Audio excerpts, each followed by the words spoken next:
బుడమేరు వరద వల్ల సర్వం కోల్పోయిన కుటుంబాలను ఆదుకోవడానికి వైఎస్ఆర్సీపీ నడుం బిగించింది. ఇప్పటికే మొదటి దశలో దాదాపు 1,00,000 పాల ప్యాకెట్లు, 2 లక్షల వాటర్ బాటిల్ను ఒక దఫా, రెండో దఫాలో 70,000 పాల ప్యాకెట్లను, 1,00,000 వాటర్ బాటిల్ పంపిణీ చేసింది. ఇప్పుడు రీసెంట్గా ఈరోజు మళ్ళీ నిత్యావసర సరుకుల పంపిణీకి అయితే వైఎస్ఆర్సీపీ శ్రీకారం చుట్టింది.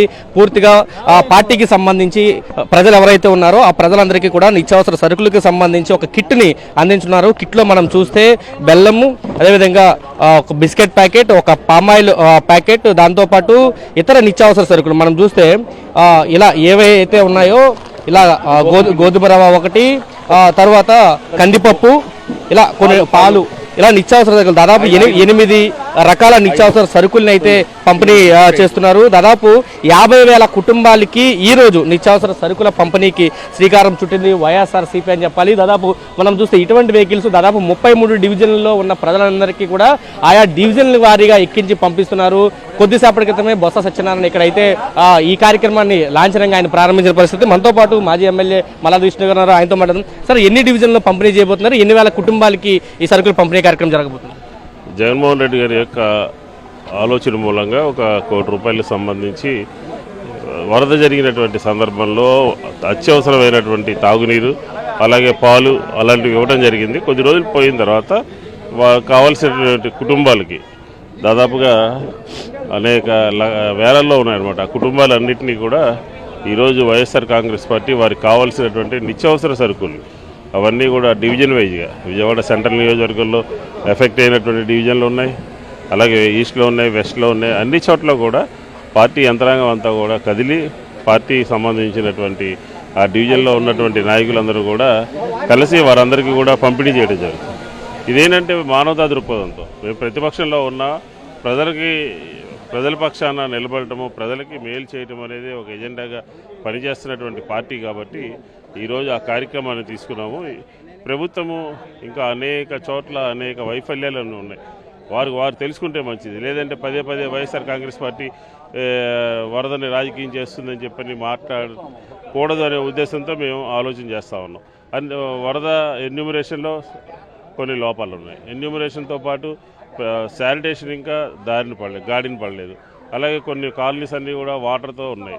కొన్ని చోట్ల ఇంటింటికి వెళ్ళి సర్వే చేసినటువంటి సందర్భంలో వాళ్ళకి నిత్యము ఉపయోగపడేటటువంటి వస్తువులన్నీ కూడా ఇబ్బంది పడ్డాయి. కాబట్టి వాటన్నిటినీ కూడా పరిగణలో తీసుకోవాలి.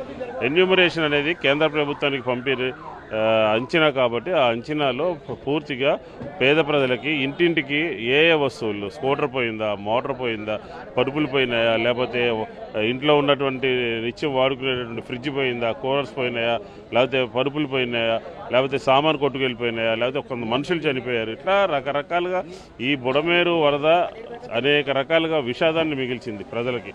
దాన్ని తగ్గించే కార్యక్రమం చేయాలి ప్రభుత్వం. అంతే తప్ప తూతు మంత్రంగా ఎన్యూమరేషన్ చేసి మళ్ళీ రీచెక్ చేస్తున్నారని చెప్పని చూసాం. మనం ఫస్ట్ చేసేటప్పుడే సమగ్రంగా, సంపూర్ణంగా ప్రజలకి ఎటువంటి ఇబ్బంది లేకుండా వారు జరిగినటువంటి నష్టానికి దగ్గరలో కొంచెం అటు ఇటుగా ఉండే విధంగా ప్రభుత్వం చేయాల్సినటువంటి కార్యక్రమం ఉంది. ఖచ్చితంగా ప్రభుత్వము ఎక్కడైతే వైఫల్యం చెందుతుందో వైఎస్ఆర్ కాంగ్రెస్ పార్టీ అక్కడ ఉండి ప్రజల పక్షాన నుండి ఇలాగా నిత్యావసర సరుకులు కానీ, అలాగే మా ఎమ్మెల్యేలు కానీ, మా ఎమ్మెల్సీలు కానీ, మా రాజ్యసభ సభ్యులు, మా పార్లమెంట్ సభ్యులు కూడా పార్టీ యంత్రాంగం అంతా కూడా కదిలి కొంత ముందుకు వస్తూ ఉన్నారు.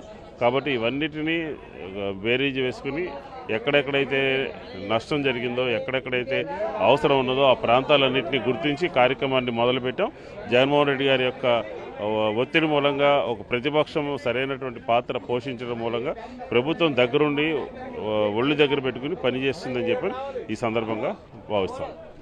చెప్తున్నారు. పూర్తిగా మనం చూస్తే పైకి మొత్తం అంతా కూడా వెహికల్స్ ఎక్కిస్తున్న పరిస్థితి అయితే కనిపిస్తుంది. ఎక్కడికక్కడ ఉన్నాయో ఇవన్నీ కూడా ఆయా డివిజన్లకి పంపిణీ కార్యక్రమం చేయబోతున్నారు. ఈ రోజు ఏంటంటే 50,000 కుటుంబాలకి ఇవి పంపిణీ చేయడంతో పాటు అవసరమైతే మరింత సామాగ్రిని కూడా సమకూరుస్తామని చెప్తారు. ఇప్పటికే జగన్మోహన్ రెడ్డి 1 కోటి రూపాయలు సాయాన్ని అందించిన పరిస్థితి. ఏ డివిజన్కి తీసుకెళ్తున్నారు? ఇది ఇది ఆల్రెడీ ఇప్పుడు సెంట్రల్ నియోజకవర్గంలో ఇప్పుడు 59వ డివిజన్ తీసుకెళ్తామండి.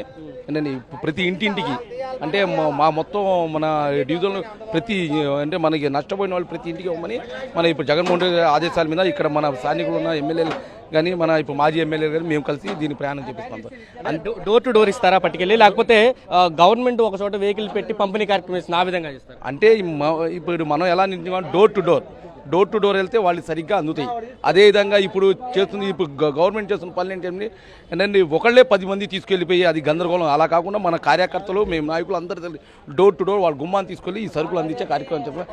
అదేవిధంగా జగన్మోహన్ రెడ్డి గారు ఇప్పుడున్న చాలా పెద్ద మనసు తీసుకొని ప్రతి ఇంటికి వెళ్ళాలని ఆ ఉద్దేశంతో మేము కూడా ఈ మొత్తం కార్యక్రమం చేస్తున్నాం.